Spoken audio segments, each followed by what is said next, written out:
Hello everyone, welcome to সিফাস universe. আজ আমি আপনাদের সাথে শেয়ার করতে চলেছি পনির স্যান্ডউইচ রেসিপি। এই পনির স্যান্ডউইচ খুবই প্রোটিন সমৃদ্ধ একটা রেসিপি, কারণ এর মধ্যে অনেক রকমের ভেজিটেবলস এবং পনির রয়েছে। এটা বাচ্চা থেকে বড় সকলেই খেতে পারে। এই স্যান্ডউইচটা বানানোর জন্য প্রথমে আমি নিয়ে নিয়েছি 150 গ্রামের মতন পনিরটাকে আমি গ্রেট করে নিয়েছি। এর মধ্যে আমি অ্যাড করে নেব একটা মিডিয়াম সাইজের কুচানো পেঁয়াজ, একটা মিডিয়াম সাইজের টমেটো, একটা গাজর এবং একটা ক্যাপসিকাম। দিয়ে দিচ্ছি স্বাদ অনুযায়ী নুন, 1/4 tablespoon chilli flakes, 1/4 tablespoon oregano বা ফ্রেশ হার্বস, আর দিয়ে দিচ্ছি 2 টেবিল স্পুন মেয়োনিজ আর 1 টেবিল স্পুন টমেটো কেচাপ। সমস্ত ইনগ্রেডিয়েন্টস আমার এখানে দেওয়া হয়ে গেছে। এখন একটা স্পুনের সাহায্যে এগুলোকে আমি ভালো করে মিশিয়ে নেব।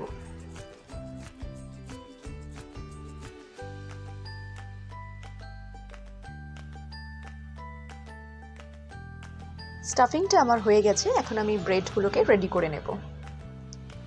আমি এখানে 4 পিস ব্রাউন ব্রেড নিয়ে নিয়েছি। আপনারা চাইলে হোয়াইট ব্রেড দিয়েও স্যান্ডউইচটা বানাতে পারেন। এখন এই ব্রেডের দুটো স্লাইসে আমি লাগিয়ে নিচ্ছি বাটার, আর বাকি দুটো স্লাইসে আমি লাগাবো মেয়োনিজ। আপনারা চাইলে মেয়োনিজের জায়গায় টমেটো কেচাপ দিয়েও করতে পারেন। বাটারটা আমি সুন্দরভাবে লাগিয়ে নিচ্ছি।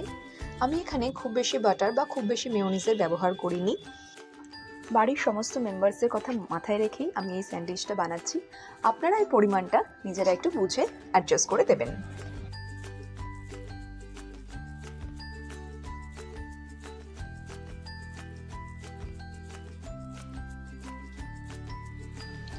এখানে আমার বাটার এবং মেয়োনিজটা দেওয়া হয়ে গেছে। এরপর আমি পনির স্টাফিংটা এর মধ্যে অ্যাড করে নেব।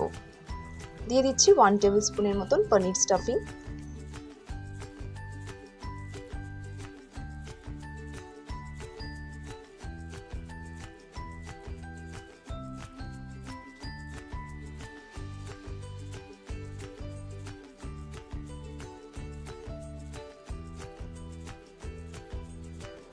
স্টাফিংটা দেওয়া কমপ্লিট হয়ে গেলে অ্যাড করে নিচ্ছি একটা করে চিজ স্লাইস। স্যান্ডউইচ বানানোর জন্য ব্রেডটা আমার রেডি হয়ে গেছে। এখন একটা স্যান্ডউইচ মেকারে আমি স্যান্ডউইচটা বানিয়ে নেব।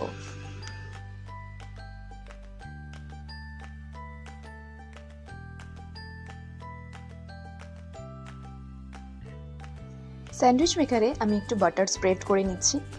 আমি এখানে স্যান্ডউইচটা স্যান্ডউইচ মেকারে বানাচ্ছি। আপনারা চাইলে এটা কড়া বা তাওয়াতেও বানাতে পারেন। বাটারটা গ্রিস করা হয়ে গেলে আমি এখানে স্যান্ডউইচ ব্রেডগুলো দিয়ে দেব। স্যান্ডউইচ মেকারে এই স্যান্ডউইচটা হতে 2 থেকে 3 মিনিটের মতন সময় লাগে। স্যান্ডউইচটা আমার তৈরি হয়ে গেছে। এখন আমি একটা আলাদা প্লেটে স্যান্ডউইচটাকে ট্রান্সফার করে নেব।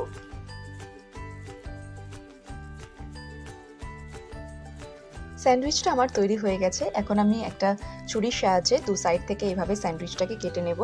আপনারা চাইলে এটাকে না কেটে এই সাইজটাও রাখতে পারেন।